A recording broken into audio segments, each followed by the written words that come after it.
আসসালামু আলাইকুম। আমি মোহাম্মদ উমর শরীফ রিয়াজ বরাবরের মতো আবারও হাজির হয়েছি নিউরোকেয়ার ফিজিওথেরাপি ইউনিট থেকে। আজকে আমরা কথা বলবো স্ট্রোক পেশেন্ট যারা আছেন তাদের খাওয়ানোর সময় যে 3টা মিস্টেক আমরা কমনলি করে থাকি এই বিষয়টা নিয়ে। প্রথম ভুল আমরা যেটা করি সেটা হচ্ছে স্ট্রোক পেশেন্ট প্রথমে শোয়া অবস্থায় থাকে, ওদের স্টেবল থাকে না। তো সেই ক্ষেত্রে খাওয়ানোর সময় আমরা শোয়ানো অবস্থায় খাওয়াটা দিয়ে থাকি। এটা রোগীর জন্য খুবই বিপজ্জনক।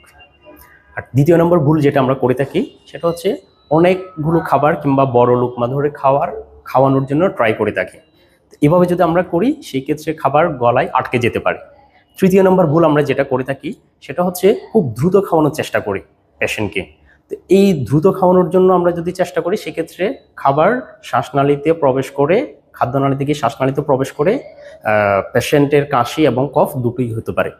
তাইলে আমরা চিন্তা করব এই 3টা ভুল না করার জন্য, এবং পাশাপাশি রুগীকে ধীরে সুস্থে বসিয়ে আস্তে আস্তে করে খাওয়াবো। তাহলে আমরা স্ট্রোক পেশেন্টের ক্ষেত্রে এই সাধারণ ভুলগুলো এড়িয়ে যাব। এবং ফিজিওথেরাপি সম্পর্কে আপনাদের যদি আরও কোনো কোয়ারিজ থাকে আপনারা আমাদের ফিজিওথেরাপি ইউনিটে এসে যোগাযোগ করতে পারেন।